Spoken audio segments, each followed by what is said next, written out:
Bismillahirrahmanirrahim. Assalamualaikum warahmatullahi wabarakatuh.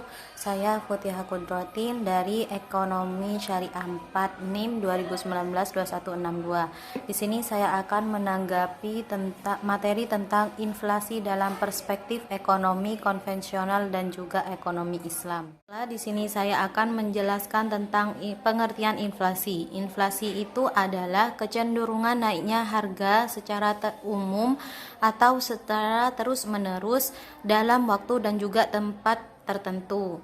Macam-macam dari inflasi ada 3. Yang pertama adalah berdasarkan sifatnya atau laju inflasinya. Itu dibagi menjadi 3 lagi.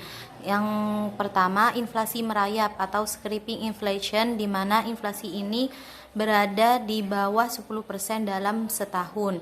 Yang kedua adalah inflasi menengah atau galloping inflation, di mana inflasi ini antara 30% dalam setahunnya. Dan yang terakhir adalah inflasi tinggi atau hyperinflation, yang itu inflasi ini di atas 100% dalam setahunnya. Yang kedua yaitu inflasi berdasarkan penyebab dari inflasinya, dibagi menjadi 2, yaitu demand inflation atau inflasi permintaan, di mana inflasi ini timbul karena adanya permintaan masyarakat akan berbagai macam barang itu terlalu kuat. Yang kedua yaitu cost inflation atau inflasi penawaran, di mana inflasi ini timbul karena kenaikan biaya produksi atau kurangnya penawaran agregatif. Dan yang ketiga yaitu berdasarkan asal inflasinya. Inflasi ini dibagi menjadi 2 lagi, yaitu inflasi yang berasal dari dalam negeri atau domestic inflation, dan juga inflasi yang berasal dari luar negeri atau import inflation. Adapun sebab-sebab dari inflasi di sini ada 3. Yang pertama yaitu inflasi permintaan atau demand pull inflation, di mana menurut penyebabnya inflasi ini dapat terjadi melalui inflasi permintaan, di mana permintaan akan barang oleh masyarakat itu terlalu berlebihan. Yang kedua adalah inflasi penawaran atau cost push inflation, di mana inflasi ini disebabkan oleh terjadinya penurunan penawaran total atau aggregate supply sebagai akibat dari kenaikan biaya produksi. Dan yang terakhir adalah inflasi campuran, di mana inflasi ini mengandung unsur dari inflasi permintaan dan juga inflasi penawaran. Yang inflasi ini juga sering disebut dengan mixed inflation. Adapun pembagian inflasi dalam ekonomi Islam ada 2, yaitu natural inflation.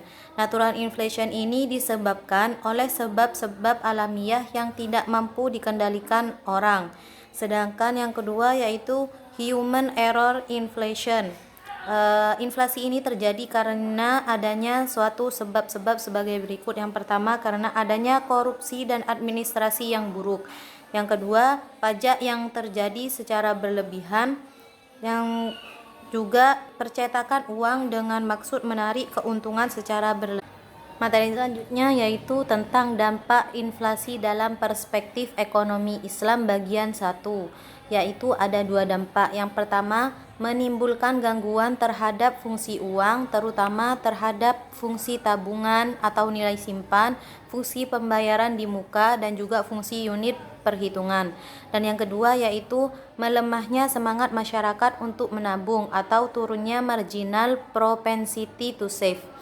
Dampak inflasi dalam perspektif ekonomi Islam bagian 2 ada 2 dampak juga, yang diantaranya yaitu yang pertama meningkatkan kecenderungan berbelanja, terutama untuk barang-barang non-primer dan mewah, yang mana naiknya marginal propensity to customer.